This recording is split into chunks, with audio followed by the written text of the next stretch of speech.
কমলিনী যা চাইবে সেটাই হবে, ওর মতই আমার মত। ও যদি বলে অনুষ্ঠান করবে না তাহলে করব না, ও যদি বলে একাই একটা ঘরে আমি ওকে সিঁদুর পরিয়ে দেবো, কোনো সাক্ষী সাবুতের দরকার নেই, তাহলে দরকার নেই। আবার বলছি, কমলিনী যেটা চাইবে সেটাই হবে। আর কি জানিস তো, আমাদের সময় রেজিস্ট্রি ব্যাপারটা অতটা ছিল না। এখন আমাদের বিয়েটা যদি রেজিস্ট্রি হতো তাহলে আমাকে আলাদা করে রেজিস্ট্রেশন করতে হতো, কিন্তু যেহেতু হচ্ছে না, সামাজিক অনুষ্ঠানই হচ্ছে, তাহলে তো ব্যাপারটা অত্যন্ত সোজা হয়ে গেল, তাই না? কি পুরোহিত মশাই, আপনি কিছু বলুন। হ্যাঁ বলবো তো, বলবো বলেই তো এসেছি। বুড়িমা, আমার কাছে আয় মা, এতক্ষণ তো তোর কথাই হচ্ছিল।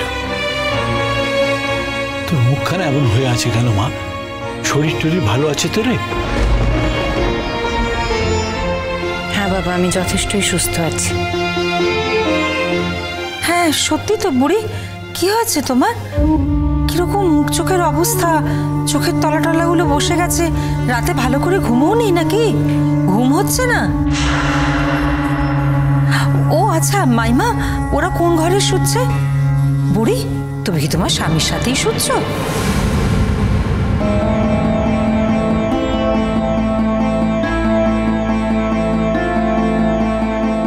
বৌদি, তোমারও তো যথেষ্ট বয়স হয়েছে, একটা বড় মেয়েও আছে তোমার। এত বছর হলো সংসারও করছো, তাও কোথায় কি কথা বলতে হয় সেটা তুমি এখনো জানলে না। কিছু মনে করো না, এই কথাটা বলতে আমি বাধ্য হচ্ছি।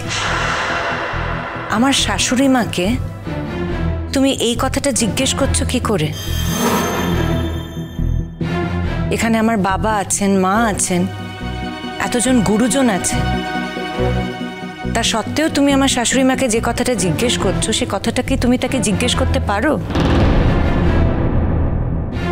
কেন বলো তো বৌদি? আমি কোন ঘরে শুচ্ছি সেই নিয়ে তোমার এত উৎসাহ কিসের? বাপরে বাপ, তুমি অযথা কতগুলো কথা আমাকে শুনিয়ে দিলে। দেখো, আমি বাপু অত শত ভেবে বলিনি, একটা সিম্পল কথা সিম্পল ভাবে বলেছি, কিন্তু এখন তো দেখছি তোমার সাথে আমাকে খুব ভেবে চিন্তে কথা বলতে হবে। আর আমি কি বলেছি, মানে এরকম একটা ইস্যু বলেই তো আমি কথাটা বলেছি। ও অবশ্য তোমার কপালে তো এখনো সিঁদুরও ওঠেনি, তোমার হয়তো এইসব কথা শুনতেও ভালো লাগবে না। যাকে ভাই, কিছু মনে করো না, আমি এরপর থেকে সব ভেবে চিন্তেই তোমার সাথে কথা বলবো।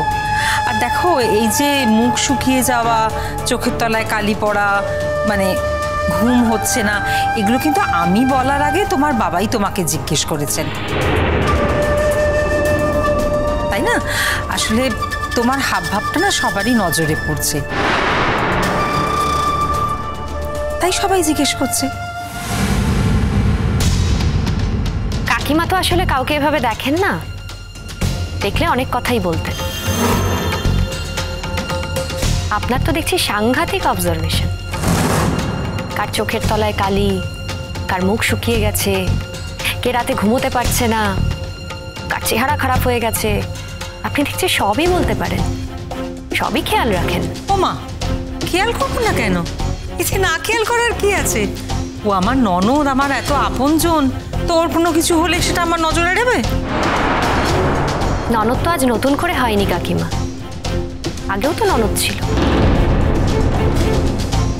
কই আগে তো আপনার ননদকে, মানে আপনাকে এতটা খেয়াল রাখতে কখনো দেখিনি বা শুনিও নি। তুই বড্ড চ্যাটাং চ্যাটাং কথা বলো মিটেল, শুনতে সবসময় ভালো লাগে না। আসলে বড়দের সঙ্গে কিভাবে কথা বলতে হয় তুমি বোধহয় জানোই না।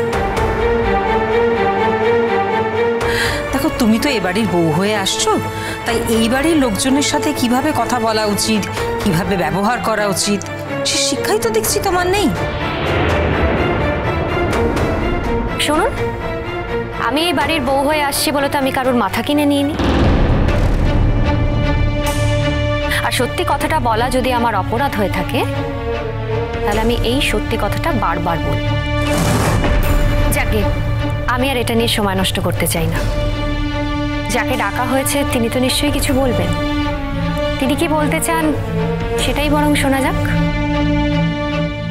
বুড়ি, আমার কাছে এসে বস তো মা, দেখি তোর গায়ে জ্বর আছে কিনা। জ্বর হয়নি মা, আমার শরীর ভালো আছে। তোমার কি হয়েছে বলো তো কুমু? আমি বুঝতে পারছি, এতদিন পর আমি ফিরে এসেছি, সবে মিলে হয়তো তোমার উপর দিয়ে একটা ঝড় বয়ে গেছে, সামলাতে পারছো না। আর তাছাড়া আমি জানি তুমি আমার উপর অভিমান করেছো।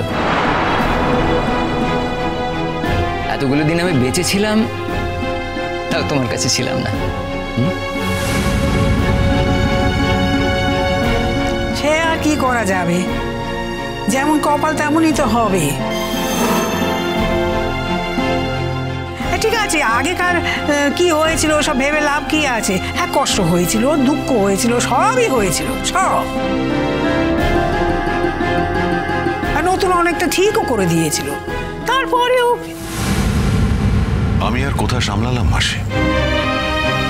যার কষ্ট তাকেই সামলাতে হয়েছে, সে নিজেই সবকিছু সামলেছে। আমার ক্ষমতা কোথায় সবকিছু সামলানোর? আমি একটু টাকা পয়সা দিয়ে সাহায্য করেছি মাত্র, সেটা যে কেউ করতে পারে, এর মধ্যে কোনো আলাদা করে বিশেষত্ব নেই। নতুনদা, শুধু টাকা নয়, সব থেকে বড় কথা হলো পাশে থাকা। তুমি আমাদের পাশে ছিলে, আমাদের পরিবারের অংশ হয়ে আমাদের পাশে ছিলে। কোনোদিনও বুঝতেই দাওনি যে আমার দাদা ভাই নেই। সেটা তো ভোলার নয়। হ্যাঁ, তুমি ভুলে যেতে পারো, তুমি বিনয় করতে পারো নতুনদা, আমরা তো বিনয় করতে পারবো না। থাক না, আমরা যা পেয়েছি আমরা তা জানি। উনি যদি মনে করেন যে উনি আমাদের জন্য কিছু করেননি, তাহলে ওনাকে সেটা মনে করতে দাও না। এক কথা বারবার বলে তো কোনো লাভ নেই। যাকে যাকে এসব নিয়ে রাগারাগি করে কোনো লাভ নেই। ও ঠাকুরমশাই, বলুন তো। দেখুন, সিঁদুর পরানো নিয়ে কথা। উনি এতদিন বৈধব্য পালন করেছেন, এখন একটা আয়োজন করে অনুষ্ঠান করে সিঁদুর পরাতে হবে।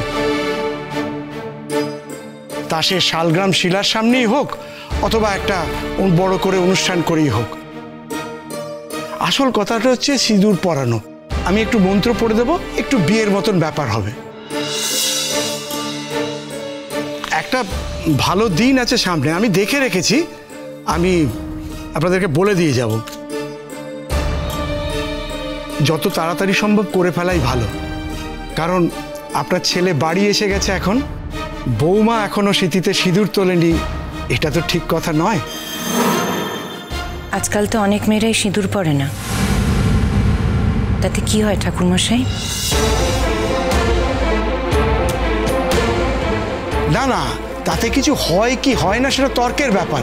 আর তাছাড়া আপনি তো সিঁদুর পরতেন, আপনি তো এখনকার মেয়ে নয়। তাছাড়া আপনার 3 ছেলে মেয়ে রয়েছে। আমার কি আছে আমি জানি, কিন্তু যে কথার মধ্যে কোনো যুক্তি নেই সেই যুক্তির কথা আপনি বলবেন না। এই যে এত মেয়েরা বিয়ে করে, সারা দেশ জুড়ে সমস্ত মেয়েরা কি সিঁদুর পরে? তেমন তো না। তাহলে আমাকেই বা সিঁদুর পরতে হবে কেন? আমি আর নতুন করে সিঁদুর পরতে চাই না।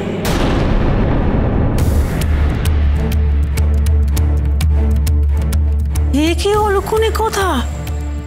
মা, তোমাদের দেখি মুখে কিছুই আটকাচ্ছে না কেন? তুমি সিঁদুর পরতে চাও না কেন?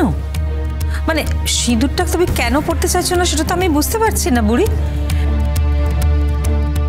ও, তুমি বোধহয় ভাবছো যে তোমার লজ্জা করবে, তাই না? কিন্তু সিঁদুর তো মেয়েদের লজ্জা নয়, সিঁদুর তো মেয়েদের অহংকার। চিরসখা হে